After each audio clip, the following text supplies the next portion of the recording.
سید المرسلین وعلی آلہ واصحابہ اجمعین اما بعد اعوذ باللہ من الشیطان الرجیم بسم اللہ الرحمن الرحیم واعتصموا بحبل اللہ جميعا ولا تفرقوا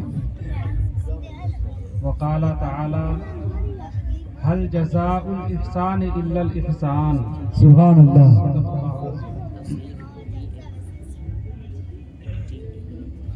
محترم حضرات، وقت کافی ہو گیا ہے اور بس تھوڑی دیر کے لیے میں حاضر ہوا ہوں. زیادہ وقت نہیں لوں گا، انشاءاللہ العزیز 15-20 منٹ کے اندر میں اپنی بات تمام کروں گا، کیونکہ ارادہ تھا کچھ بولنے کا. حضرت مولانا حافظ و قاری نعیم الدین صاحب مدظ اللہ العالی کا خطاب وہ ایسا خطاب ہے کہ سورج چمکنے کے بعد چراغ کی کوئی ضرورت نہیں رہتی، اور میں تو چراغ بھی نہیں. اور ماشاءاللہ یہاں جو کلام پڑھے گئے،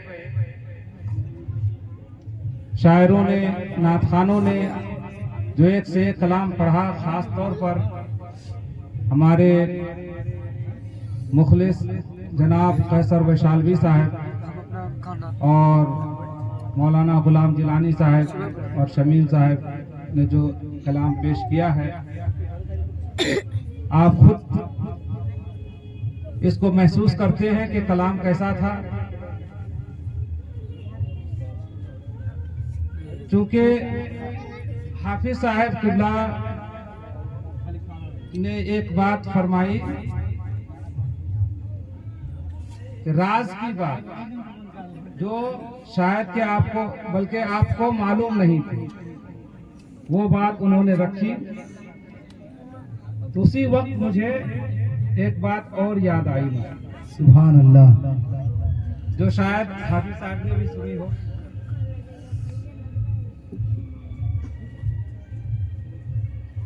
یہ جو عرس حضرت مولانا ابراہیم صاحب رحمۃ اللہ علیہ کا ہے، حضرت مولانا ابراہیم صاحب کے پیر و مرشد محی الملت والدین حضرت مولانا سید شاہ محمد محی الدین قادری پھلواروی قدسہ سرہ ہے. جو شخصیت ہمارے اور آپ کے درمیان جلوہ افروز ہے، ان کے پردادا سبحان اللہ، ان کے دادا حضرت امان اللہ قادری اور حضرت امان اللہ قادری کے والد بزرگوار حضرت محی الدین قادری رحمت اللہ علیہ بہت بڑے پائے کے ولی تھے. آج لوگ ان کی ذات کو نہ جاننے کی وجہ سے ان کے متعلق شک اور شبہ میں پڑے ہوئے ہیں. ان کی ذات کو سمجھنے کے لیے ایک اشارہ اور ایک علامت جو یہاں آپ کے ہاں موجود ہے، اسی سے سمجھ سکتے ہیں کہ جب حضرت مولانا ابراہیم صاحب کا یہ کمال ہے، حضرت مولانا ابراہیم صاحب کی یہ کرامات ہیں اور یہ قدر اور یہ اہمیت ہے اس پورے علاقے میں، تو جب ان کے مرید کا ایک یہ عالم ہے تو ان کے پیر کا عالم کیا ہوگا؟ سبحان اللہ، ان کے پیر کا عالم کیا ہوگا؟ بے شک. پہلے ان کی شان میں چند اشعار سماعت کیجئے، اس کے بعد پھر میں وہ بات بتاؤں گا جس کے بارے میں ابھی میں نے آپ سے عرض کیا. قبلہ جسم جاں محی الدین. سبحان اللہ. ترنم میں نہیں پڑھتا ہوں میں، لیکن اس کو اگر ترنم میں پڑھا جائے تو آپ جذبے سے باہر بھی ہو سکتے ہیں، کیونکہ جن کا عرس ہے ان کے پیر و مرشد کا ذکر ہے. بے شک، سبحان اللہ کا ذکر تو ضرور ہونا چاہیے، اس لیے کہ پیر سے ہی مرید کا نام و نشان ہے. کیا بات ہے، حق ہے، پیر نہیں تو مرید کہاں سے؟ وہ اصل ہے. ان کا ذکر ہو جائے تو مرید کا بھی ذکر ہو جائے. کیا بات ہے، سبحان ان اللہ. کا ذکر ہونے سے آپ کو بھی خوشی ہوگی، ہم کو بھی خوشی ہوگی، اور جن کا عرس ہم منا رہے ہیں ان کو بھی خوشی ہوگی. ان کی بھی مرضی یہی ہے اور انہوں نے یہی بات آپ کو بتائی، علاقہ والوں کو انہوں نے یہی بات بتائی، یہی راستہ دکھایا، خانقاہ مجیبیہ کا راستہ دکھایا، مشائخ مجیبیہ کا راستہ دکھایا کہ ان کا ذکر ہو، ان کا تذکرہ ہو، ان کی بزمیں سجیں، ان کی محفلیں سجیں، اور لوگ زیادہ سے زیادہ ان سے مربوط ہوں، رابطے میں رہیں، تعلق پیدا کریں. ان کی پوری زندگی کی خواہش تھی، تمنا تھی کہ پورا کا پورا علاقہ خانقاہ مجیبیہ سے جڑ جائے، اور اللہ تبارک و تعالیٰ نے ان کو ایسی کامیابی بھی دی تھی کہ پورا علاقہ خانقاہ مجیبیہ سے وابستہ تھا. لیکن آج لوگ شک اور شبہ میں پڑے ہوئے ہیں. شک دور کیجئے. شک دور کرنے کے لیے اس چیز کی اصلیت کو جاننا ضروری ہے. کوئی آپ سے کہے کہ آپ کا کان کوا لے اڑا تو آپ کوا کے پیچھے جائیں گے کہ کان کو دیکھیں گے آپ کہ میرا کان ہے بھی یا نہیں، یا آپ کوے کے پیچھے بھاگتے پھریں گے؟ اس کا نام عقل مندی نہیں ہے، یہ بیوقوفی ہے، جہالت ہے. آپ پہلے حقیقت کو دیکھیں کہ جہاں جو آستانہ عشق رسول کا مرکز رہا ہو صدیوں سے، زمانے سے، جہاں سے پورا بہار، پورا بنگال، پورا اڑیسہ، پورا جھارکھنڈ، یو پی اور ہندوستان کے مختلف مقامات، بلکہ ہندوستان سے باہر بھی عرب ہو، عراق ہو یا مصر ہو، ان ممالک میں بھی، پاکستان کے بھی، بنگلہ دیش کے بھی لوگ جہاں سے اپنی تشنگی بجھایا کرتے تھے اور بہت زمانے تک دریا گامزن رہا، دریا بہتا رہا اور تشنگی لوگوں کی بجھتی رہی، وہاں کے بارے میں اگر کوئی آپ کو شک اور شبہ میں ڈالے تو آپ کا یہ پہلے حق بنتا ہے کہ پہلے وہاں جا کر دیکھیں، وہاں جا کر دیکھیں کہ وہاں کی حقیقت کیا ہے. شیطان انسان کا کھلا ہوا دشمن ہے. ان الشیطان للانسان عدو مبین. شیطان انسان کا کھلا ہوا دشمن ہے. وہ تو اللہ کے رسول صلی اللہ علیہ وسلم کے بارے میں بھی وسوسہ ڈالتا ہے لوگوں کے دلوں میں، قرآن کے بارے میں بھی وسوسہ ڈالتا ہے، یہاں تک کہ اللہ تعالیٰ کی ذات کے بارے میں بھی انسان کے دل میں وسوسہ ڈالتا ہے. جب حضور صلی اللہ علیہ وسلم کی بارگاہ میں صحابہ نے عرض کیا کہ یا رسول اللہ، ہمارے دل میں ایسے ایسے خیالات آتے ہیں اللہ کے بارے میں کہ ان کو بیان کرنا مر جانے سے، بیان کرنے سے مر جانا بہتر ہے. یا رسول اللہ، ایسے ایسے خیالات، برے خیالات دل میں آتے ہیں. تو حضور اکرم صلی اللہ علیہ وسلم نے ارشاد فرمایا کہ یہی اصل ایمان ہے، یہی حقیقت ایمان ہے. کیوں؟ اس لیے کہ تمہارے دل میں ایمان ہے، اس لیے شیطان تم کو وسوسہ ڈالتا ہے تمہارے دل میں، تم کو بہکانے کی کوشش کرتا ہے. اس لیے کہ چور اسی گھر میں چوری کرنے جاتا ہے جہاں دولت ہوتی ہے، جہاں دولت ہوتی ہے. ایک غریب اور مفلس کے گھر میں چور چوری کرنے نہیں جاتا ہے. جس کے دل میں ایمان ہوتا ہے، ایمان پر ڈاکہ ڈالنے اور ایمان کی چوری کرنے شیطان کسی کے دل میں وسوسہ ڈالتا ہے. اس لیے اگر کوئی شک اور شبہ پیدا کرے آپ کے ایمان میں، آپ کے عقیدت میں اور آپ کے خلوص میں، تو پہلے آپ حقیقت کو جاننے کی کوشش کیجئے. ہما شما کے باتوں پر کان نہ دھریے.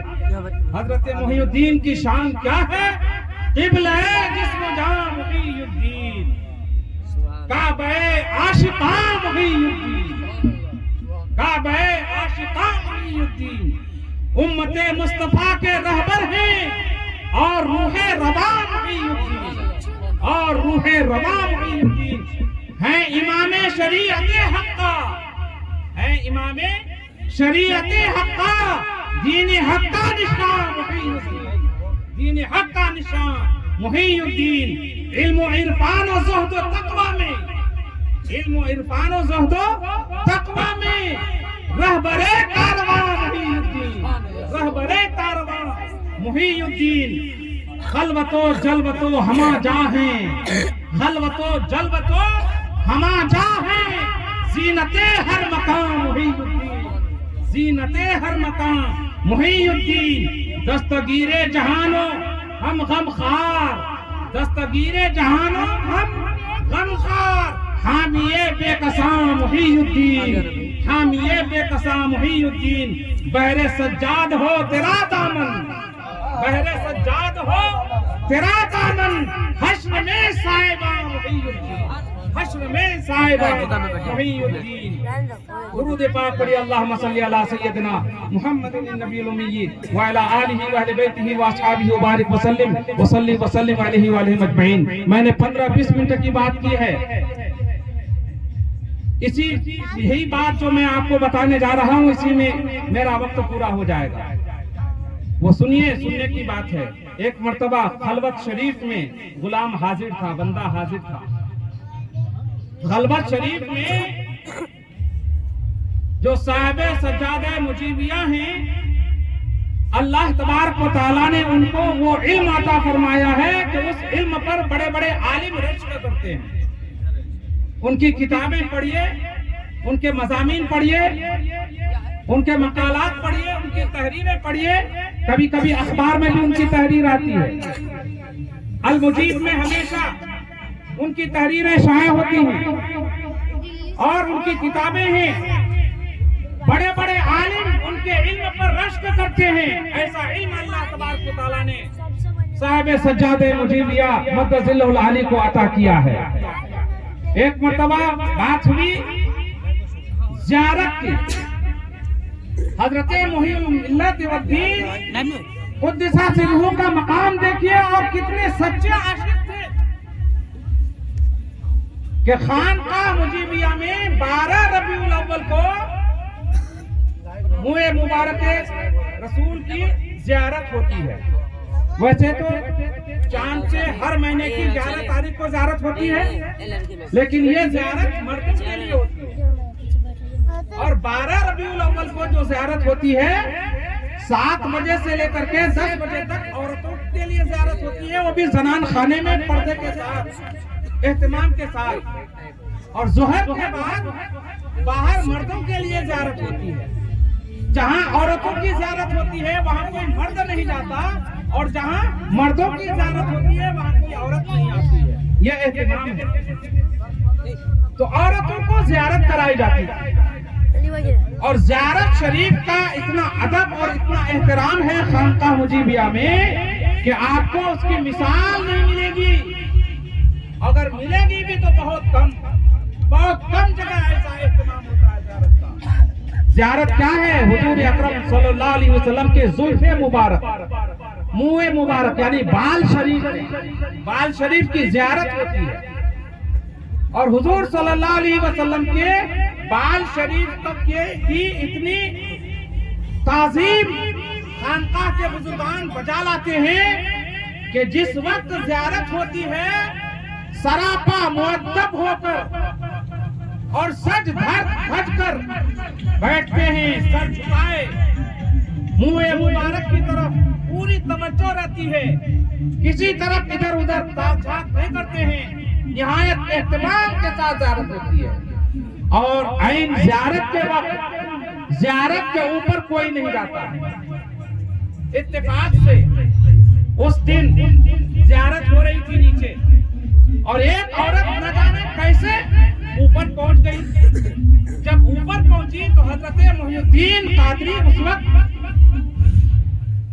صاحب سجادہ نہیں ہوئے، ان کے والد حضرت سیاد المسلمین صاحب سجادہ تھے، اور ادھر عورتوں کی زیارت ہوتی ہے اور ادھر سماع خانے میں مجلس ہوتی ہے۔ آج بھی یہ سلسلہ ہے جاری۔ سما کی محفل رہتی ہے اور صاحب سجادہ مجلس سما میں ہوتے ہیں، اور حضرت محی الملت والدین اندر سے خلوت شریف میں ان کو معلوم ہوا کہ کوئی عورت اوپر چلی گئی ہے، زیارت نیچے، اور وہ خاتون اوپر چلی گئی، کیسے پتہ نہیں کیسے چلی گئی۔ حضرت محی الملت والدین کو اس کا اتنا قلق ہوا کہ خلوت میں آ کر سجادے پر گر کر خوب زاروں قطار رونے لگے، روتے رہے۔ لوگوں کو معلوم ہوا، چپ کرانے کے لیے آئے کہ چپ ہو جائیے، زیارت ہو رہی ہے، ادھر مجلس ہو رہی ہے، اور غلطی ہو گئی، اب اس کی تلافی کی کیا صورت ہے، آپ رونا بند کیجئے۔ لیکن حضرت محی الملت والدین روتے جا رہے ہیں، اور آپ پر گریہ طاری ہے، گریہ بڑھتا ہی جا رہا ہے، رونا زیادہ ہی ہوتا جا رہا ہے۔ جب کسی سے بھی حضرت محی الملت والدین کا رونا بند نہیں ہوا، آخر کار حضرت صاحب سجادہ کو خبر کی گئی، عین مجلس کی حالت میں حضرت صاحب سجادہ حضرت فیاض المسلمین کو خبر کی گئی کہ ایسی بات ہے حضور، اور حضور صاحب سجادہ حضرت فیاض المسلمین قدس سرہ مجلس موقوف کر کے مجلس سما سے خلوت شریف آئے، اور خلوت شریف میں آنے کے بعد ان کو تسلی دی، تب جا کر کے حضرت محی الملت کا رونا بند ہوا۔ اللہ، یہ کیا تھا یہ عشق رسول تھا، اور جس عاشق رسول کا یہ حال ہو کہ زیارت نیچے رہتے ہوئے اگر کوئی خاتون اوپر چلی جائے تو اس کے لیے آپ اتنا روئے کہ کسی کے چپ کرانے سے نہ چپ ہوئے، بلکہ صاحب سجادہ کو مجلس موقوف کرنی پڑی، تب جا کر کے اتنی تسلی کے بعد حضرت محی الملت والدین نے رونا بند کیا۔ ہے کہیں ایسا؟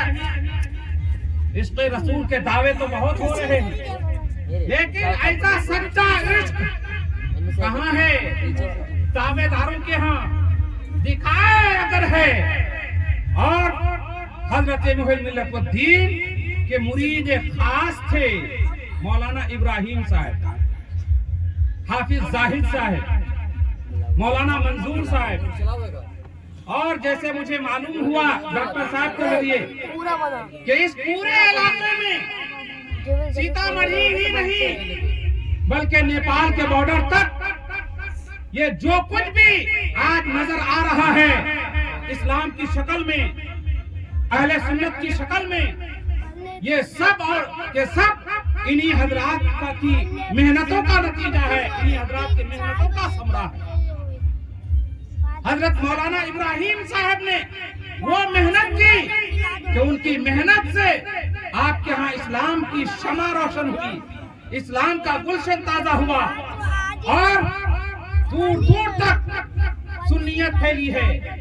اگر ان کی محنت نہ رہی ہوتی، ان سے لوگ نہ جڑے ہوتے، صوفی زاہد صاحب، حافظ زاہد صاحب سے لوگ اگر وابستہ نہیں ہوتے تو آج علاقہ کا کیا حال ہوتا؟ لوگ آج دعویٰ کر رہے ہیں پکی پکائی کھیر مل گئی ہے۔ کھیر کیسے بنتی ہے؟ کھیر بنانے والے سے کوئی پوچھے۔ حلوہ کیسے بنتا ہے؟ حلوہ تیار کرنے والے سے کوئی پوچھے۔ بنا بنایا حلوہ